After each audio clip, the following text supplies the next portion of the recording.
अॼु जी नई अपडेट में तव्हां सभिनी पहिरीं फैन खे ख़ुशि आमदीद। दोस्तों अॼु रिव्यू करण वारा आहियूं मेगा सोप सीरियल पंहिंजावेरी। जी हाँ दोस्तों, पंहिंजावेरी जी बहितरीनु अपडेट अची वई आहे। तव्हांखे ख़बर आहे सिंध टीवी जो ही बहितरीनु शाहकार प्रोजेक्ट अचण वारो आहे जंहिंजो नालो आहे पंहिंजावेरी, ऐं इहो तव्हांखे लॻातार असां ॿुधाए चुका आहियूं। दोस्तों हाणे तव्हांजे लाइ ख़ुशख़बरी इहा आहे त टीज़र अचण वारा आहिनि। जी हाँ दोस्तों, तव्हांखे बसि थोरो घणो चेक कंदो रहणो आहे असांजी अपडेट खे, कॾहिं सिंध टीवी चैनल जी अपडेट खे।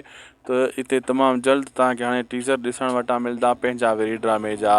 पंहिंजावेरी ड्रामे जा जेका टीज़र आहिनि उहे एडिट थी चुका आहिनि ऐं एपिसोड पहिरें स्पेल जा बि एडिट थी रहिया आहिनि लगातार।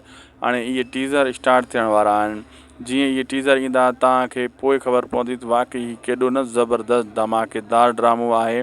तव्हां पाण ई परेशान थी वेंदव त अहिड़ो बहितरीनु ड्रामो जेको तकरार खे कटे वियो, ज़हर ज़िंदगी खे, दौलाब खे, दर्दनि जो दरिया, हारियाणी, इन सभिनी ड्रामनि खे ई ड्रामो कटे वेंदो पंहिंजे अदाकारी जे हिसाब सां, कहाणी जे हिसाब सां।